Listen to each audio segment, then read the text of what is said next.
I identify pro-black. History is about teaching us as a people that we're at war. I want to speak about the image of our people. We have to be protective of our image. Our ancestors, they were oppressed, and we are oppressed today. Hey everybody, how y'all doing? Welcome to another version of the Jah and the Kev show. I am Jah, and this brother sitting next to me is Kev, and we have a very exciting broadcast for you tonight.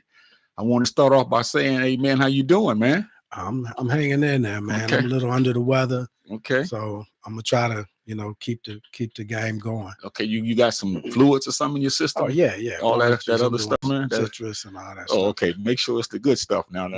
Yeah. Hey, everybody. What I want to say to y'all is, first of all, thank you for tuning in once again to the Jah and Kev show. This broadcast can be seen every first and third Tuesday at 6 o'clock. 6:30, I should say, 6:30 Central Standard Time. And tonight's broadcast is entitled Black History Blunders. And we're going to talk about a lot of aspects of Black history. I'm going to let this brother shoot how he wants, and I will do the same. But most people think that they know about Black History Month and why it exists. But what if that understanding is one of the biggest blunders of all? Black History Month was never meant to be just a little tradition.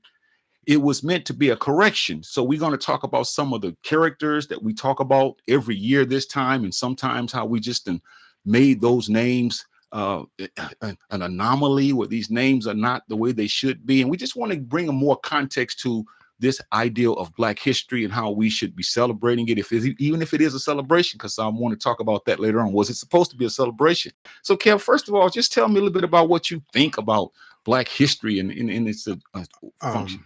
I think that I have no issues actually. Okay. With Black History Month. I have no issue with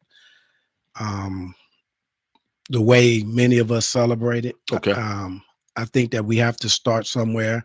I think the purpose of it was for us to start somewhere and start learning. The issues that I have is those that are ignorant of Black history. And I constantly see the comments or the post about that. Wow. They talk about African history, the world. Black history is the world history. You can't fit all of Black history in 1 month. These type of comments. And I don't think that that's really pertains to what Black History Month is in America. And it should probably be called Black American history. Okay. That's good. More clarification on what it is. Yeah, that's good. And see, a lot of us, Kev, as you mentioned, we always go back to the origin of how something started. If you're going to celebrate something, we should at least know, where it started and how it started and why it started and when it started.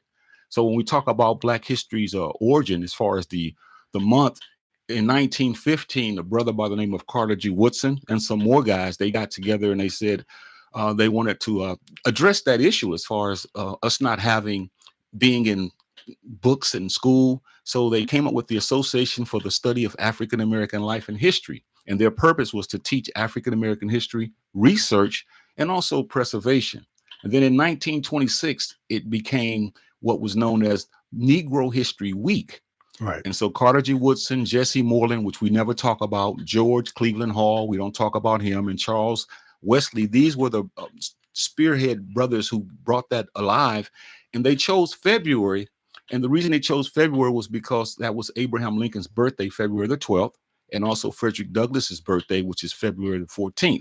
And then in 1976, it took on a new name as far as, instead of being Negro History Week, it became Black History Month. And so this is why we celebrate it for the whole month. And, the reason they started to begin with was because schools weren't teaching. They had excluded many facts about African Americans. And they said, we got to have our own study, our own research. We have to correct a lot of the wrongs that were going on at that time. So I thought that was a grandiose ideal. Because of our contributions that were excluded from textbooks. Wouldn't you say the same? Yeah, I think that your opening statement said a lot when you said it was corrective measures, things that needed to be corrected within us. It wasn't meant for anybody else. It wasn't meant for, white America, Irish America, Italian America, Latino America. It was meant for us to learn about our own history. Wow. Now, if they did so, then that's fine, but basically it was meant to be FUBU for us by us, you know, and that's why I think a lot of people, like I said, they missing the point. They're like, oh, they gave us the shortest month.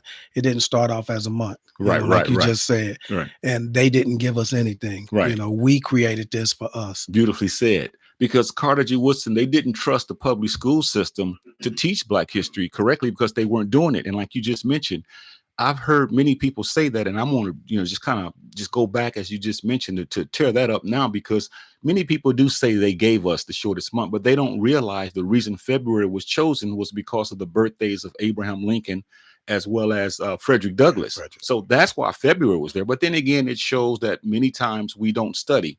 And so we just start making up ideas, and then we gravitate towards it. Then here we have a whole group of people who don't seem to want to learn from the past, as opposed to just coming up with something to make us feel good or have these conspiracy theory ideas all the time. Yeah, I think the negativity perspective is a big thing with that.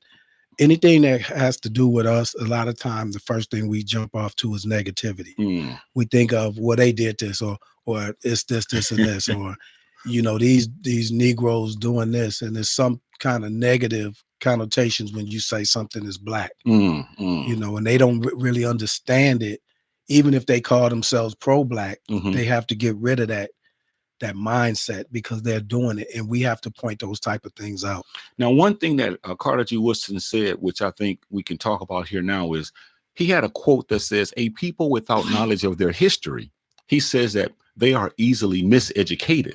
Would you agree to that? Yeah, I think that if you don't, and I think that's the purpose of this country, was to miseducate us. Okay. And that's why it was so pertinent for us to have our own type of education about ourselves and eye-opening things, a time frame to do it. It's just like, to me, I liken it to when you tell your kid to do homework. People say, well, Black history is 365. That's true. It can be, but we're not talking about people don't do a lot of things 365 days. Right. You could do your homework all day, but you allocate a time for your kids to do their homework and to learn. You allocate a time for them to go to school and to learn. You allocate a time for them to go to practice and learn. You could practice 365. Yeah, you can, and no one's stopping you from doing it. So why is it negativity when you're talking about us doing it on a month that we should be concentrating on ourselves? Yeah, it's because a lot of us don't understand the warning that Carter Woodson and the brothers gave us, because they warned us a lot. He wrote 2 books. One was The Education of the Negro in 1915. Then he wrote one called The Miseducation of the Negro in 1933. And in those books, he warned us about when we celebrate or when we adhere to something. He said we need to be careful about tokenism. In other words, let's don't do something just because. We got to have some type of context as to why we do what we do. And this whole 1 month only thinking, he was saying exactly what you just said. Although Black history is 365 days a year, and that's impossible to celebrate it every day. But he's saying that should be on our minds every day when we think about it. Education without truth, then that's where we've gotten to. And I guess I'm concerned with the celebration without understanding the significance, because I'm beginning to see things that happen during this month that when you really look at meaning, it takes away from the meaning. And I'll just bring up, for example, we talked off the air a while ago about the march, MLK March, and I know there are some concerns too, but, I hear people say that San Antonio, Texas, which we're in, has the largest march. And so people are excited about, we have more people, but I know you want to add, what do you think about just that mindset? We're doing it because we have more of. It's not necessarily a bad thing. This is what I'm getting at. Because all of us showing up and showing respect for King and showing honor for King, some of us show it in different ways. And the march means different things for different people. I think the march is the biggest part, but everything at the end of the march, and those that don't know what happens here, they march down Martin Luther King Street, I don't know, a couple of miles, I think, and then it culminates at the park. And then at the park, they have booths and vendors and music and a stage. They have some celebrity there and, everything. And it's like us having a good time. Okay. And if you're celebrating someone, I don't see a problem with that. Okay. Just like we celebrate someone's birthday, what you do, you go, everybody's not just, about being stringent about this or that. It's like a celebration too. So I don't really have a problem. I had a problem when I first went Uh-huh. recently when Mm. I was older because I thought it was like all the vendors and all the things that people were doing. I thought they could have done more. Okay. And who's ever in control or in charge of it. I remember the Southwest Workers Union having a meeting with them, and they were wanting to do the Black Lives Matter type thing, Mm. and then it became like a boycott because the people that's on the committee was saying no. King wouldn't have wanted this or King wouldn't have wanted that. And it's Mm. like that's commercial control over Mm. something. King was about a whole lot of different things about injustices and things like Mm. that. So I think that that kind of gave me a negative vibe with the march. But then as I as I continued to go, I was seeing time for us to get together and recognize and celebrate Okay. King for who Okay. he was. See, and I agree with you on most of that. The only part that I would just probably go a different way is, and maybe if I would have given you more time to talk, you would have come to this conclusion too. Is the march is fine, but it has to be more than just the march. In other words, a Black History Month, Negro History Week, it's more to it than just the marching. And I think sometimes when we do something like that, we just do it and we don't look at trying to take it a little bit further. So in other words, I'm saying there's a challenging aspect of it that's it's a part of it as well. Marching is one thing, but at the end of the day, what are we going to do, or what are we going to challenge ourselves to say, okay, this is the march and we should do this, because we want to honor the past and all of that. But then what is that going to help me do as a person to become more dealing with the oppression, the injustice, and things of that sort that happens? Yeah, man, that's a toughie because when we celebrate holidays, Mhm. is that how we actually celebrate holidays? Do Mhm. we go and we say, well, we celebrating Thanksgiving, let's look at the history of Thanksgiving? I think we do, because we Uh, talk about the real meaning of no, Thanksgiving. we do, Mhm. but Mhm. 90% of America, they just want to have food. Right. It's just about That's getting true. together, That's true. family. They'll say, well, this is what I'm thankful Mhm. for. And that's not what it's really, that's, I'm not going to say that's what it's not what it's really about. Mhm. But if we talk about what the day, Mhm. why the day is here, then we get into the negativity of it, the Mhm. Holocaust. But for many people, it's just a time to be thankful and to have dinner with your family. Yeah. And they don't say, well, sit at the table and talk about, well, let's talk, you know, um, this date and Right. this Right. date. They don't do that. They They just don't. celebrate. You're right. You're right. And then what I was saying was, I think we should add that other part to it. Yeah. That's it's like anything else, because when we look at Negro History Week, it wasn't just about the contributions that African Americans had put in the mix in the United States of America. It was about responsibility.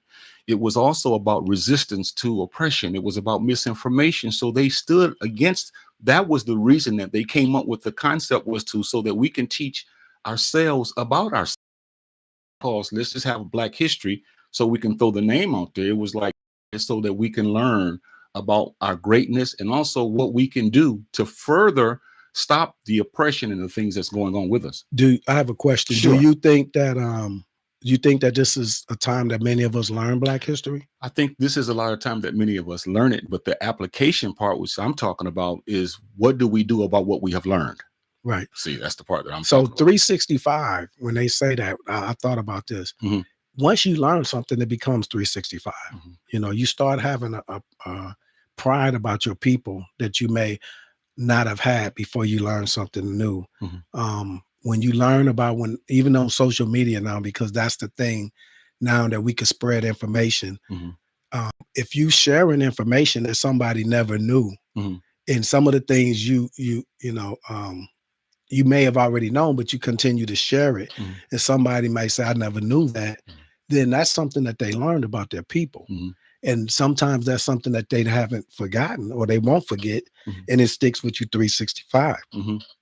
So I think it is 365, but you take something, you allocate a time frame to learn. Mhm. And that's what my thing is. You focus on learning Black history Right. and acknowledging your history. And then some people don't, Right. and it's Right. not. And we can't control that. But Right. I think it's good. And if some people want to do dashikis and whatever they want to do at that time to concentrate on their people, I have really no problem with that because Mhm. we are all at different places. Right. Right. you know. Right. And see, I would look at that too. And I agree with it. It's just that I would add more to it because I guess we're saying the same thing. I'm just saying that at the end of the day, when you look at Black history and what these brothers did and sisters, because it was more than just these people. Sometimes we give one person credit and it's more than one person who had made it happen. But it was really never, quote unquote, in our context, we can call it a celebration. And I'm not going to wrangle about words, but they didn't look at it as a celebration. It was to confront misinformation. It was to be resilient. It was to fight against oppression. So that was how it was birthed. It was never meant to be temporary. You know, it wasn't meant to be like once every month we do something and then at the end of the day, we don't do it again until the next year. So like when you go back to your analogy of Thanksgiving, sometimes when we celebrate or when we do things, we challenge ourselves as to, okay, how did it really happen? What can I do to better myself as a person because of Black history? What can I learn from W.E.B. Du Bois? What can I learn from Martin Luther King? What can I learn from Fannie Lou Hamer that they did that was historical, but yet at the same time, it helps me because it showed us that in the face of evil, they made a lot of things happen positive. And that's the only part that I'm trying to bring out is at some point in time, it's not so much just the celebration. It's not just the inventions. It's what are we going to do to fight for against injustice like they did as well? But who's going to control that? Who's going to control? We're going to control who is like African Americans. I'm going to control the information that I teach the children that I teach. I'm going to control the information when you and I talk. You're going to challenge me if every time I got with you, I said the same thing about a certain day. At one particular time, you may say, well, Jah, what are you going to do to help that situation? Then that's a good challenge. It's not negative. It's just that trying to take us from one level to the next and making sure that Black history don't become Black History Month, that it doesn't become just words, basically, where we just sit around.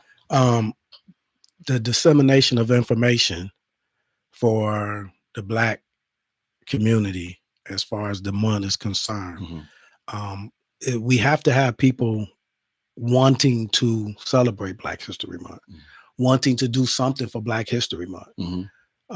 Then once they want to do something, my question is, who's going to say what you getting out of it? You know what I'm saying? And so I'm saying we have the biggest march in the nation. Who's in control of saying this is what we should get out of it? You know, who's going to do that? Who has that type of power? How are we going to, people come there and it's me, you, and 100 other people that feel a certain way. And it's tens of thousands of people that's there to do what they want to do, how they want to do it. Right. So we don't have a committee, no Black History Committee, no Martin Luther King. I mean, we do have a committee for Martin Luther King March, but they have commandeered it and they made it what they wanted to make it. And if they made it a celebration, to me, I don't like the Martin Luther King. That's one thing. That's fine.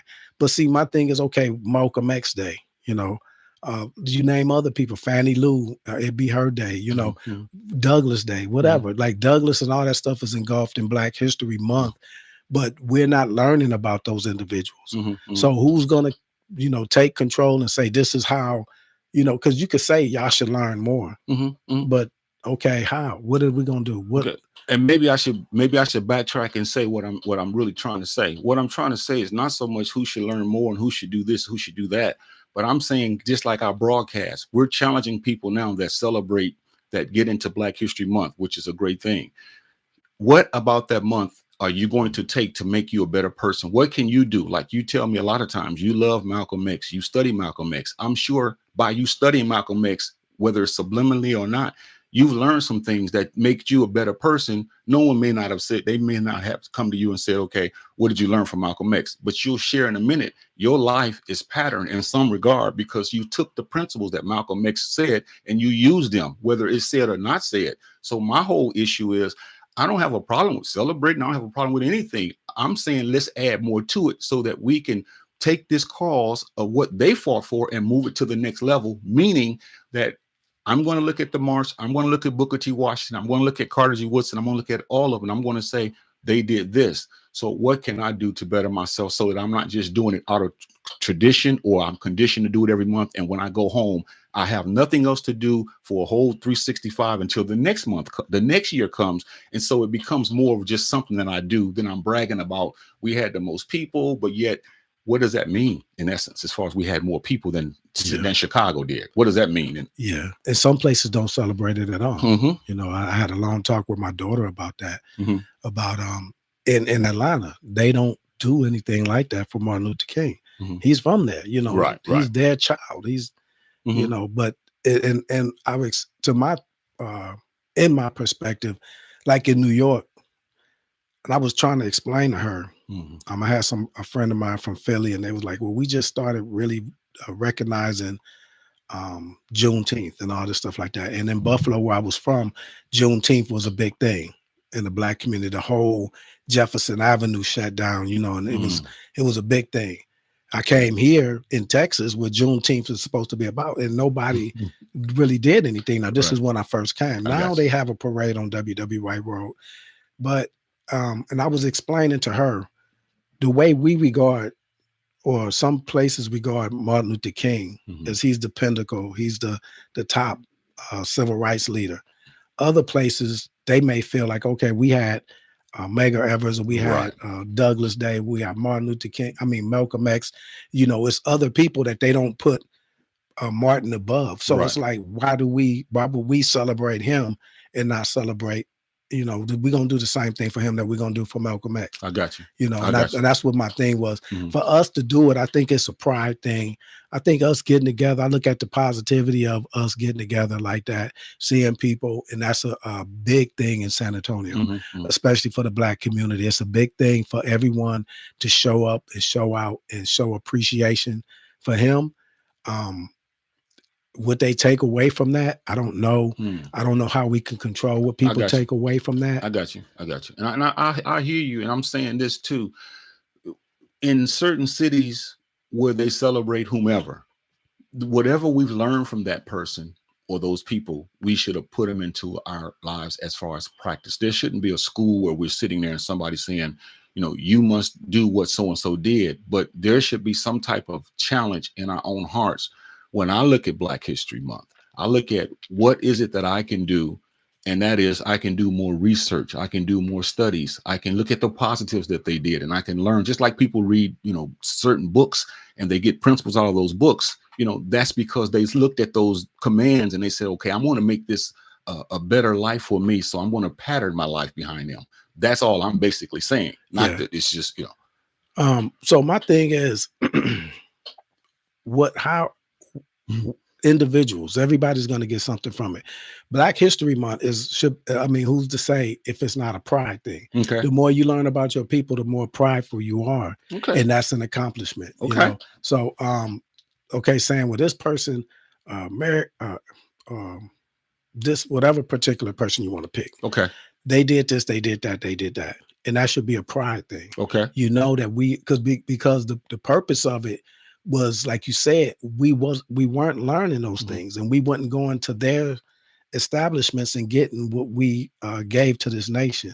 So us knowing what we've accomplished and knowing the deeds that we've done to help this nation, that's a sense of pride. And that's the point that I'm making. So we didn't know that at first, so we didn't come to understanding that. Whoever came to that idea that said, oh, you know what, I'm very proud now because this is what we've done. That's what they learned. That's exactly what I'm saying. Because before, maybe they didn't look at that because they didn't know all of our accomplishments. Maybe they just looked at it as like, okay, these are some people that did this and did that. And then they're saying, wow, I'm proud of what my people have accomplished. So that's something that they learned. So that's exactly what I'm saying. Yeah. And I'm saying, so maybe you get pride, maybe somebody else get this, but that's something that we're challenging ourselves to do as opposed to just doing it because we do it. Value, worth, and things like that. Looking at your people and, man, knowing that, you know, we the ones that discovered the light bulb. We the ones that did the gas mask and all these things like this. And then we should have a pride about ourselves. And to me, that's the job is done. You know, to me, the job is done. Once you understand, a lot of us don't. We don't participate. Right. I mean, if you take Black history from, take it away from just Martin Luther King marching and Rosa Parks sitting, it's a whole lot more. Exactly. And it's a whole lot more. And to me, what I want to see, what I would like to see is understanding that we have so many heroes and heroines that we can make movies and TV shows about these people that have done extraordinary things instead of going to see Batman or making up Wakanda or whatever. But we have these real life everyday people that we can learn about, and some of these producers, black film producers, they can make their stories known to us. Yeah. Okay. Let's see. I guess that's exactly what I'm saying. What you just said is what I'm saying. You just brought out a lot of ideas about Black History Month that you've learned and that you may want to see, and that's a good thing. No one had to say, "Well, Kev, what did you learn?" But you learned that, and you were implementing that. And sometimes we have to look at this. Came at a price, brother. This whole thing that we call Black History Month, it came at a price. It wasn't something that just was handed to us. I mean, we talked about Dr. King and what he had gone through, and sometimes how now many of us, we're still learning, but his name has been sanitized. His name has been abused. It has been misused, because sometimes we look at Dr. King as a person who all he stood for was, I have a dream. Okay. He was much more complex than that. And I read a book by Tavis Smiley that was written in 2014. It's called The Death of a King. It talks about Dr. Martin Luther King's last year on this earth. He chronicled.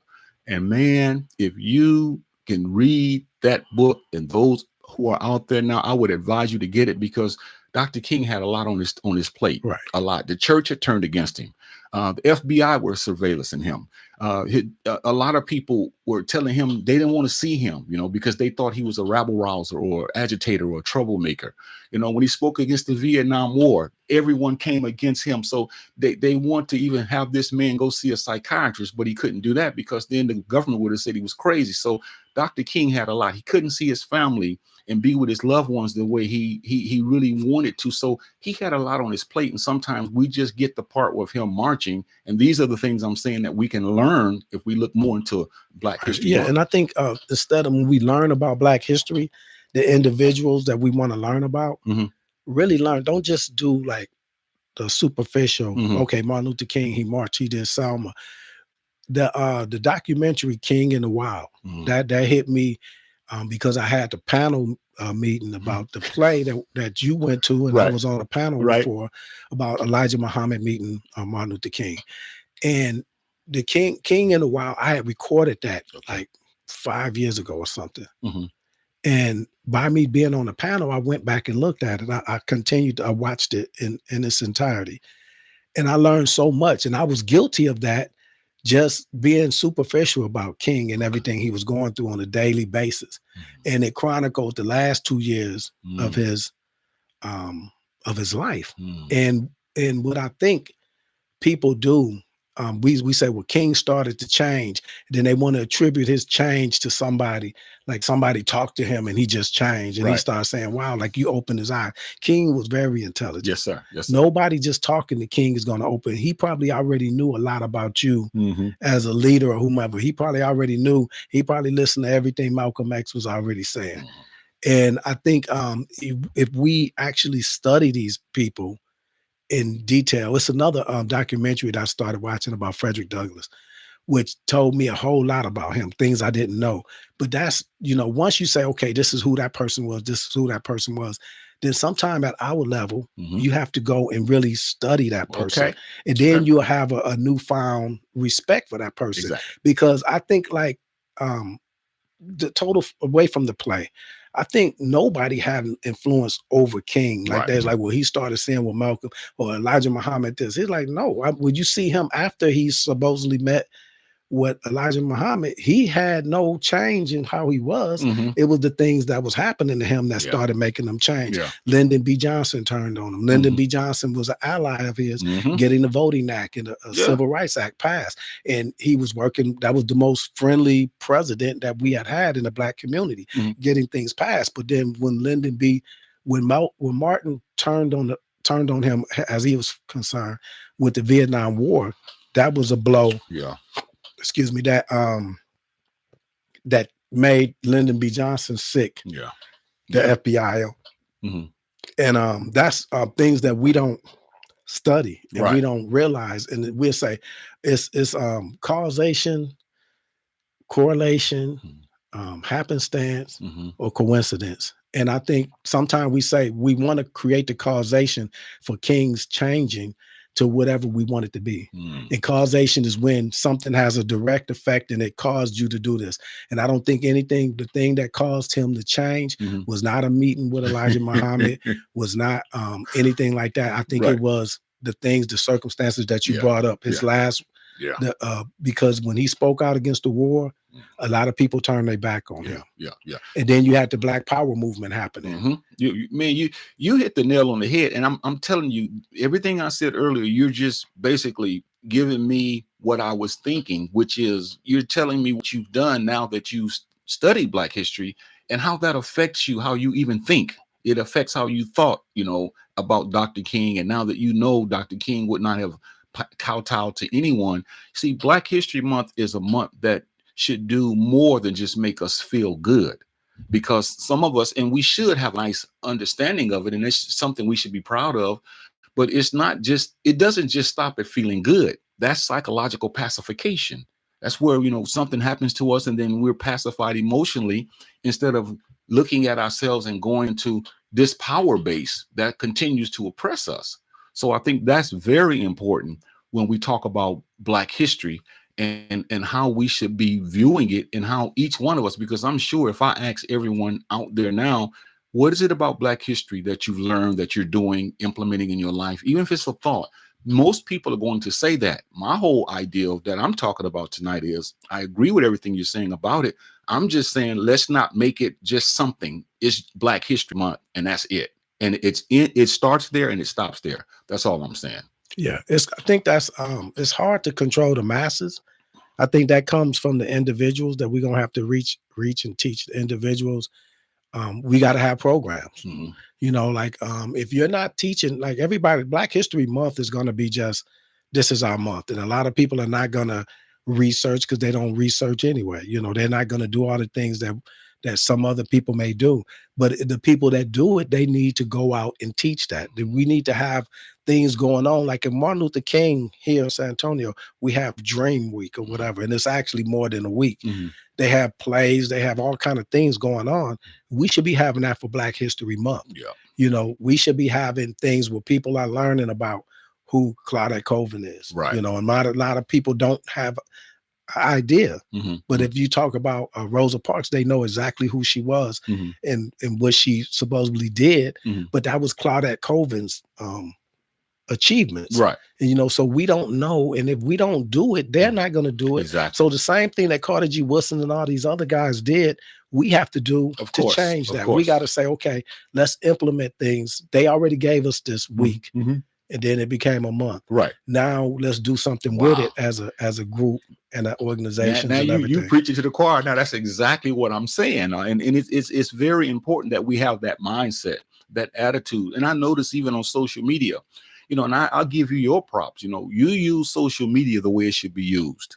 I mean, you really do. Of all people. Now, I didn't want to choke you up, but I had to say this because your post, you're not posting silly things just to post them. You have comedy to make people's day a little lighter, and that's beautiful because we all need that. You also have history that you post when you see things, when you see injustice. So that's how social media should be used. That's what Carter G. Woodson, Malcolm X, and the brothers and sisters who came before us, that's what they will use social media for. Not to just see what Tyler Perry is doing only, not to see what Denzel is in the next movie he's in only. It's more to it than that. And I think we should have more people that's doing that. And I think we do have many people. As I look on some of the posts, people are talking about certain issues that's going on with their using Black history to kind of show us that, hey, we still have a long way to go, but these are some things that we have overcame, and we should be able to try to help continue that for that.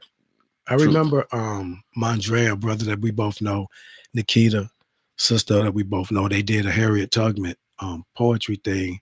And I know they traveled up to Uvalde and things like that, which was shocking to me because there's not a lot of us in Uvalde. I worked there from time to time with my job. But, they were traveling around. They could go to the schools and put on this little play that they had about Harriet Tubman. Mhm. Things like that in a micro, like small patches of Mhm. things like that. That should be the norm for Yeah, us, yeah. because we could say that the students aren't learning, but there's no teachers in the classroom. Mhm. So we got to be the teachers in the classroom Yeah. and say, this is what we're now. Some people only go far as social media and say, well, I'm just posting this. If we want it to be more, then we probably have to do more, Yeah, yeah. or implore each other to do more. Those that have the ability, like I was talking about the movie producers and stuff, the black ones, they doing. We got so many people in our history that has done extraordinary things Yeah. under extraordinary circumstances. Right. So it's not just Malcolm X, Martin Luther King, Rosa Parks, the same. They making the same stuff and the same stories. Or look at these slaves; they was treated badly.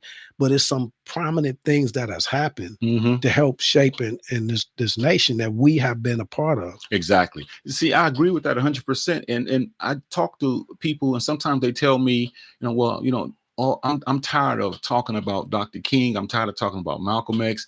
I don't have that mindset. I know you don't either. But I'm saying, if you're tired of that, then find someone else in our history that's done something. That's a research project for yourself. And I was looking at a guy by the name of Jan Ernst Matzliger. He was the one who was responsible for the shoe, as far as the machine, the shoe lasting machine, that put the sole to the rubber and to the leather to make it. They were making shoes by hand, and only rich people could afford shoes, and it cost a lot. And then when he did that, it revolutionized the shoe industry, because now what they maybe 35 or 40 shoes one person made. The shoe lasting machine made 700 shoes a day, and it also cheapened the shoes, and now everybody could afford shoes. And I was going to say that brought that made the shoe available for everybody because of the soles on the shoe, and he got nothing for it. No, he died at a young age too, and it's like, he worked so hard, man. He worked so hard. He caught a cold, and then the cold turned into tuberculosis, and he passed away at 36 years old, and that's a really young age. And they stole his idea, basically. That's what I mean. All these stories like this that we have in our past that we have to excavate, unearth, because they're buried, and we don't know. We got towns that's at the bottom of lakes, that we don't know about, all the things. And it's not just the negative things like that, but it's the positive things. And it's in totality, everything that has happened to us. And no one should be walking around of age that don't know anything about our history. Wow. That's so true, Kev. And one of the things I want to say too about our history is, just because many of our ancestors couldn't read and write. This is something I've been wanting to say, that just because they couldn't read or write, that doesn't mean that they were illiterate, because their minds were brilliant. If you look at some of the ways they made things happen on the farm they lived on, or just how they communicated. I'm reading a book now called Up From Slavery by Booker T. Washington. And he's got so many innovative ideas before he was able to read the things that he did. And he was saying that at one time they were feeding them food, man. And they were just like, if you would come to get some food, if you didn't get the food, they didn't give them plates. So he told the people in the barn, he says, well, when you go get food, just put your hands together. So they put their hands together, and they put the food in their hands, and they ate out of their hands. Now, to us, that may be degrading or demeaning, but that's innovative. You're gonna have to eat. And he said that was something as simple as that. And I said, I never thought about that. So when everybody came to eat, when they didn't give them any plate or silverware, they put their hands together and they put their food in their hands, and they were able to eat. That's ingenious, man. That's ingenious. I think that taking Black History Month, I think people should have activities. If you're able to go visit museums, you have a great museum here in San Antonio. You have great, I know, I went to the plantation, the Whitney Plantation in New Orleans, in Louisiana last year. In fact, I went twice because it was so good. And it was just learning about our history, any kind of little, even if it's small like that, just learning what we've been through. That gave me a different feeling about the plantation atmosphere. And it was very educational because you have a tour guide that tells you everything and you see how everything is laid out. And I think it was my sister. I never wanted to go to a plantation. I had that negative, like, man, I don't want to go see that. I'm gonna be mad. And when she started talking about it, and I started the little things, and then it's like, man, I do want to go, then you're experiencing something that they experienced, 200, 300 years ago. Wow. And it's Wow. like, and it was one of the most educational things that I did. And in Wow. fact, I wanted to go back. Mhm. And I did go back. A couple of months later, I brought more of the family back, you know. Good. And that's I think things like that. Mhm. Go to the DC museum or do whatever. Pick something that you want to do. And I'm gonna say this one more. Okay. Okay. Allow me to Okay. pick Black History Month to concentrate on your own businesses and stuff like that. Okay. Pick Black History Month to donate to our own schools and Mhm. stuff like that. Anybody that have a school like yours, the OBU or anything like that, pick Black History Month to concentrate on you. That's what Black History was about, concentrating on our own. Hmm. But you can do something positive Yes. about, Yes. being Black, prideful of Black history. Wow. This guy's, I'm opening my mouth, but he's speaking, because this is what I'm saying. These are lessons that's practical, this pragmatic that we can learn. And I wanted to add to that what he's saying, and that's this. We should not make Black History Month temporary. Like he's saying, there's so much we can do. Even though February is coming and going, that doesn't mean that the last day of February, everything stops until next year. We can do things all now. We can concentrate on it this month, and we should. But also, when you get an opportunity to read about someone, learn about something, when we read about a person, let's look at what did they do that was innovative. No, then try to look at what we can do to help innovate something that's going on in our lives, as far as the family relations or something, just some lesson that we can learn, so we won't be shallow in our thinking, where we can say, hey, you know what, this person did that and that was great. I want to take a principle, what they did, and apply it to my life so that I can be a better person. And I think that's what we all should be striving for. Yeah. And the more you learn, the more you'll be able to have discussions with people about certain individuals that did certain things. And you won't be doing the same thing over or wondering what we didn't do. I know you was telling me some probably last year about a rebellion, a revolt with some slaves. I think it was the Jones plantation or something like that. It was something with they were supposed to meet with Oh this yeah, guy, yeah, and yeah, yeah. somebody told. But it's like that was one thing I learned about going to the Whitney plantation.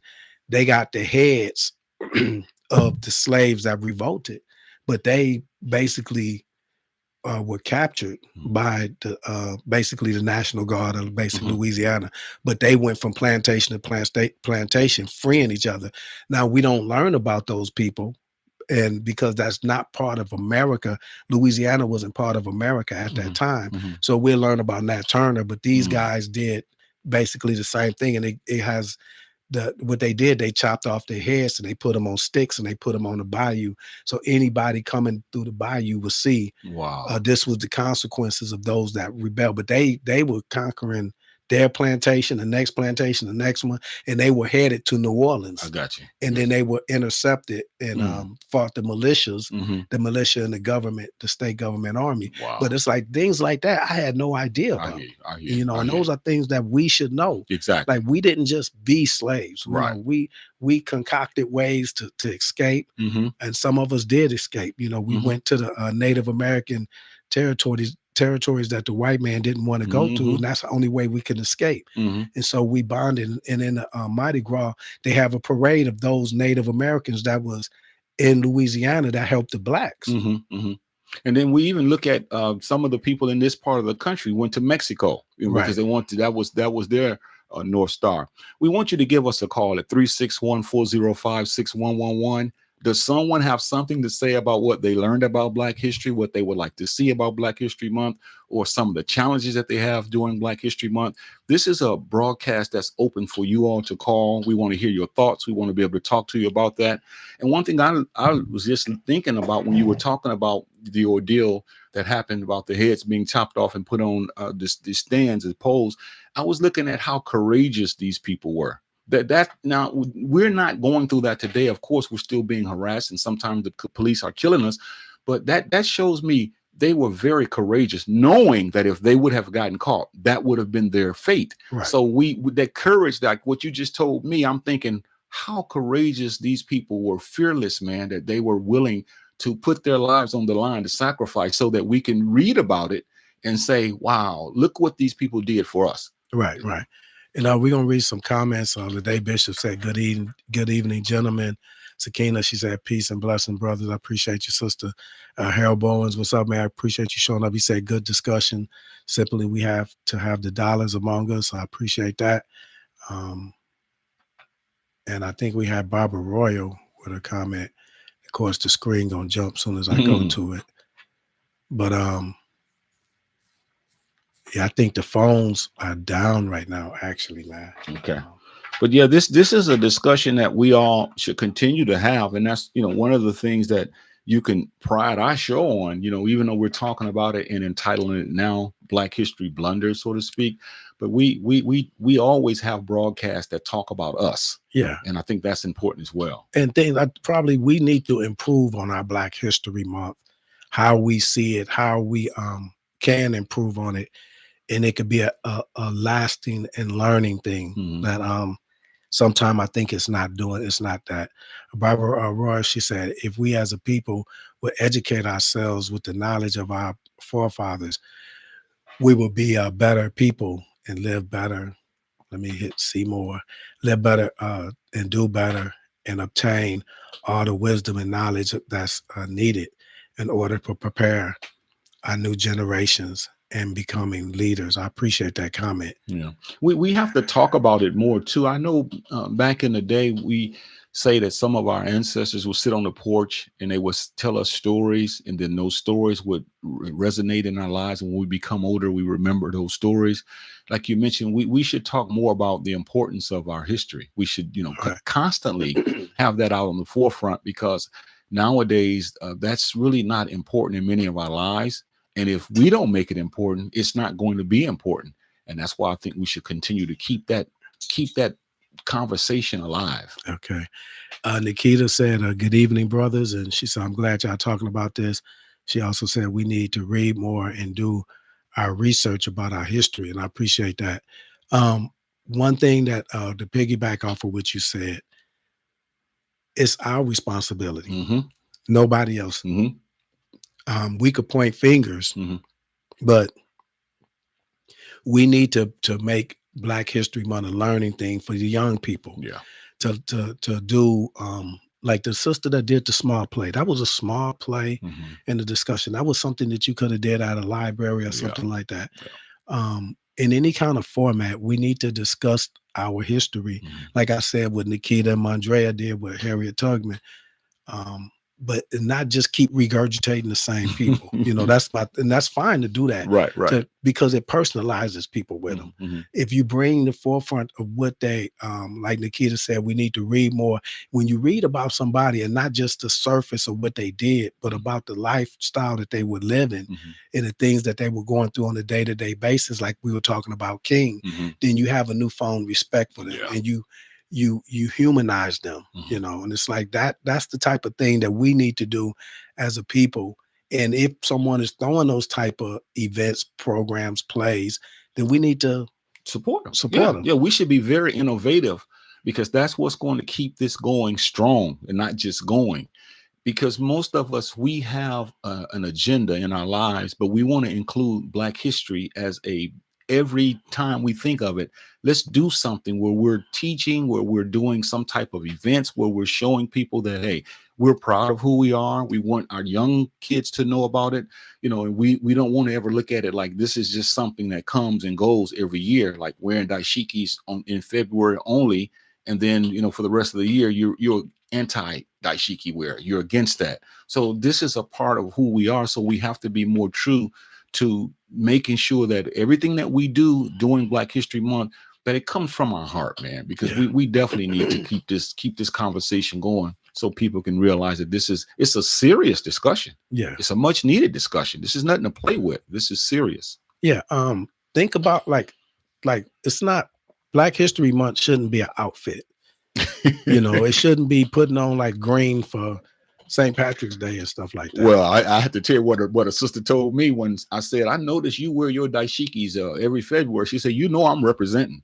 Yeah. So she said, and then after that, she says, I don't wear them. I says, well, why not? She said, because this is not Black History Month, and I let it go, but I know where her mind is. But at the same time, like you just said, it shouldn't be once in a lifetime deal to do that or to talk about people.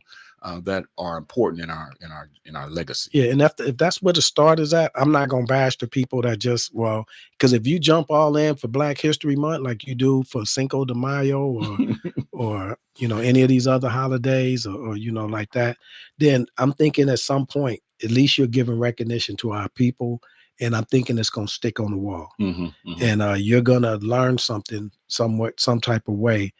Um, if you're engaging in that. And I don't knock people for where they starting at and how bad they are doing in their start. You're a school teacher when kids are learning algebra for the first time, they stumbling, and it's like they don't want to do it or they just doing it but it's like we don't bash them Right. because they're stumbling. I think some of us are stumbling in learning about our own history or what it's about, and correct those people whenever you see these posts on social media and they talking about Black history. I saw this yesterday. It's like Black history can't fit in 1 month. Some about Egypt and Kemet, and I'm like, y'all have no idea what you're talking about. Right. It has nothing to do with it has nothing to do with Africa. Right. It has nothing to do with Jamaica or anything like that. It only is about our history here in the United States of America. Yeah, because we have a culture and we have a history, and that's basically our culture, and that's our history, and that's what happened to us, and that's how we get out of the rut that we're in historically because of people like Carter G. Woodson and others that we don't even know of that had a lot to do with Black history. So you're right, we have to keep this going and not just let it be a fly-by-night type of activity. Yeah. And anyone that's trying to put that down or have negative things to say, we should be able to correct them. And that's going to stop the ignorance because they haven't done their research to know what Black history is about, and they know you think your history started with slavery. No, we're talking about Black history in America. Canada has Black History Month, and it's about the African Canadians and their what they contributed to Canada. It's the other countries that have Black history. You can look up all the countries that celebrate some type of Black History Week or Black History Month around the world, England or whomever, and it's about the Africans that was in their nation what they did in the history of their nation. It's not about Africa and all this stuff like that. If you want to make a history month about that, then do that by all means. Carter G. Woodson didn't have any, backing to say, well, he wasn't a noble, king or nothing like that he could just say, oh, well, I'm going to do this and everyone follows me. No, he had an idea. We started expounding upon it. More people engaged in it and it became something pertinent and prominent. Yeah, we have a profound history when you look at it. When you think about everything that has happened to us in the United States of America, and you look at from whence we've come, we still have a long way to go, and we know that. But at the same time, notwithstanding, we have so many people that have done great feats and deeds that we can look back at and say this was beautiful, even though the time frame, it was a terrible time in many of their lives. And as we get past that and we go to the Emancipation Proclamation, as we go on the other side of that, we look at sharecropping and what our ancestors had to do just to make ends meet. We look at the literacy rate where they weren't able to read, but now many of us can speak sentences, not so much to be like them, but we can communicate. So we got to look at all those positives that's happened to us, and we should really put those high on a pedestal so that we our own selves won't think like other people, and that is that we have not accomplished anything. But when you study your history, you're going to know that we were doing this even before we came here. But at the same time, when we came here, all the patents that we have, I mean, we've done so much to help this country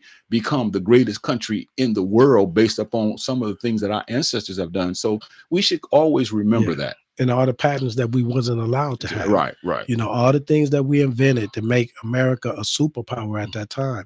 It wasn't just free labor and things like that. It was some of the things that innovated, the ingenuity that we had for people that couldn't read and wasn't allowed to read and write.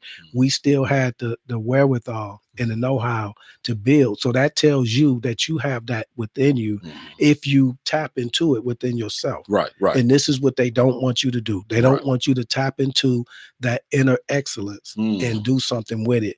And it doesn't have to be inventing something, Right. but do something that's going to spark our people and help us. Uh-huh. Anything that's negative Mhm. to our cause, we should be negative with that. Yeah, we're very exceptional people. We really are, because when I think about people all over the face of the world, no one has gone through what the African American has gone through in the United States of America and still are able to say, we're here.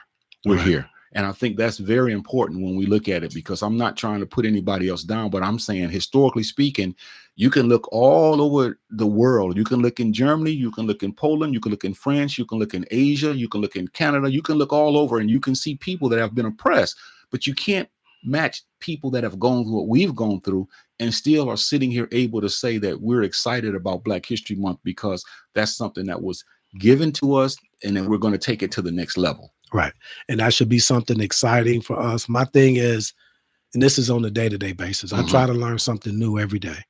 I try my best to learn something new that I didn't know yesterday, whether it's a term, a word, or whatever, a person, an accomplishment that we had, or whatever it is. Mm-hmm. And that should be your goal with Black History Month. You should be trying to learn something new that you didn't already know. Mm. And even if someone else is providing that, when you're on somebody's timeline, our timeline should be flooded with accomplishments Yeah, yeah, of not the everyday I people, understand. but things that we have accomplished that we don't know about. Mm. And it's like you brought up the shoe machine. Mm-hmm. You know, that was something I didn't know until like last month, Mm-hmm. I think. And those things are very important to us, Mm-hmm.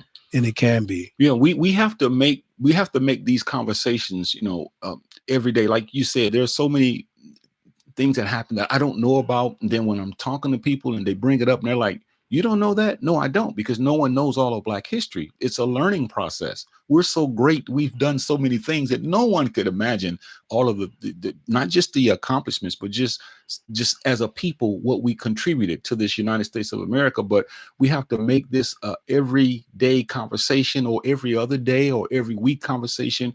This has to always be in our mouths when we're talking to people, how proud we are to be who we are, and not look down upon ourselves or look down on other people that look like us, who've been through the same things that we've been through. Maybe they've had a rough life and times are tough, because you never can tell what people are going through. Right. But you want to be able to say, hey, I don't know what you're going through, but I'm a part of that. I'm a part of that. Right. So we appreciate everyone that showed up today. I struggled through it. I got through it, man. He almost had me breaking when he had me laugh. But yeah, this is a important discussion that we should be having, and think about what it is that you can do um, about teaching Mm. or having some type of celebrations Mhm. on a weekly basis. It should be always something going on that we Exactly. can go to acknowledge Black History Month. Right, right. Um, and it's not about, like I said, I brought up the stores thing, but that should be like a Black Pride thing. Mm-hmm. We should be doing that to help celebrate the Mhm. month and help Black businesses grow and prosper and whatever. But we need to learn about our past. So we should be Yeah. having discussions about things. And it's like, wow, when you're teaching me something about somebody I never heard of, I'm just going to shut up and listen. I'm going to say, wow. Then I may go look it up even further, Mhm. because these discussions are short. Right. But then it's pertinent, today. Mm-hmm. Those things can inspire you Mm-hmm. or motivate you. Right. And I always say, what I look at in Black history during the month, I look at what people did, and I look at, okay, how can that apply to my life to make me a better person, And I think those principles help me a great deal. And every time I hear someone talk about something like you did about the people in Louisiana that heads were chopped off, I'm thinking while you're telling the story, I'm like, wow, instead of just it being a story, although it's a true story, I'm looking at they had to be some courageous people, man. Right. And so now I look at courage. And so now I look at my life and say, hey, I should be a little bit more courageous in certain areas of my life to make me better. And I know a lot of people don't look at it that way, but that's the kind of angle that I look at it from, because I think it teaches me so much when I look deep within to see it's bigger than just the stories. It's something that could help me. Yeah. So Black History Month, Blunders. Yeah. I think, like I say, have a pride in what you're learning. Try to learn something different every day. I know for a while, when on social media, I used to always post the macabre things, the dark things that they did to us. And it was like Black history is not just this is part of our history too, Right. because I wanted to balance it out. I wanted people to know this is the atrocious things that has happened to us, the perseverance that we have had. And if you understand, and it's not just, oh, you getting whipped, belt as hay, you know, whatever. It was some dark things that happened to us.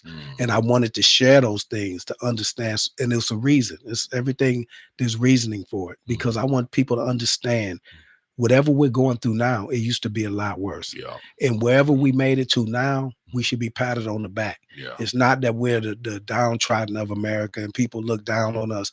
If they had to go through what we went through, they wouldn't be here today. Wow. I can't say anything to that to add, but except for that was beautiful language. And we thank you guys for tuning in. And please subscribe to our channel and tell other people about this broadcast, because if they missed tonight, they missed a great deal. So on behalf of Kev, we're going to sign off and see you guys on next. Read this comment, man. Read the comment, the last comment before the last comment. Let me take off my glasses. See, this brother, this Sister Marie, she says, brothers, this is a great discussion. Learning about our history teaches us how to survive as a people. Our ancestors knew how to survive in their, it jumped on me, but our ancestors know how to survive as a people and their circumstances. And there is so much we can learn. And Sister Coretta Cole said, great topic. And Sister Lede says, great discussion show. She says, as always, we are Black history, and we sure are. Peace.